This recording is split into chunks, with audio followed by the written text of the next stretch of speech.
On utilise actuellement le composant transform à la ligne 28 directement dans la méthode update. Alors sachez que c'est une mauvaise pratique, tout comme essayer de récupérer des composants dans l'update avec un getComponent par exemple. Ça c'est le genre de truc qu'il ne faut pas faire. Donc on a vu dans la vidéo sur la découverte d'un script que l'update était appelé à chaque frame, donc environ 700 fois par seconde sur mon ordinateur. Ça peut être plus ou moins chez vous en fonction de la puissance de votre ordinateur. Alors en fait ici on est en train de dire à Unity d'aller récupérer le composant transform 700 fois par seconde environ. Donc on va changer ça, d'accord? Donc on va simplement charger le composant transform en mémoire au lancement du jeu. Comme ça, Unity n'aura pas à aller le chercher 700 fois par seconde. Il l'aura directement sous la main. Donc ici, on va créer une variable private de type transform que l'on appelle transform. Puisque c'est un composant, on doit le charger dans la méthode awake que l'on crée. Et donc, on va placer notre composant transform à l'intérieur de notre variable transform. Alors qu'on se le dise, vous n'allez pas gagner 50 FPS avec cette optimisation. Mais ça, plus ça, plus ça, plus ça, d'accord? Donc à la fin, votre jeu sera forcément plus optimisé que votre petit voisin qui n'utilise pas ces méthodes. Et ça fera la différence si vous souhaitez postuler à des offres d'emploi de développeurs de jeux vidéo, par exemple, parce que la propreté du code et son optimisation, c'est une chose constamment demandée et observée par les recruteurs. Et enfin, à la ligne 33, devant notre transform, on n'oublie pas de mettre le petit tiret du 8 pour indiquer à Unity qu'on souhaite utiliser notre variable. Alors on peut continuer au niveau des bonnes pratiques. Ici on utilise un string horizontal et vertical. Donc le mieux c'est de les mettre directement dans une variable.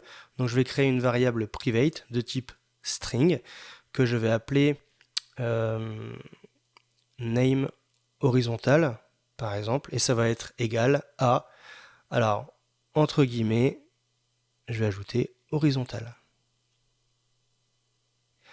Ensuite, je fais une erreur de frappe, on va taper une variable private de type string, et quoique c'est axis name, donc on va modifier au-dessus, on va mettre axis name avec un N majuscule, et ici on va taper axis name vertical, qui va être égal à, on ouvre les guillemets et on va taper vertical.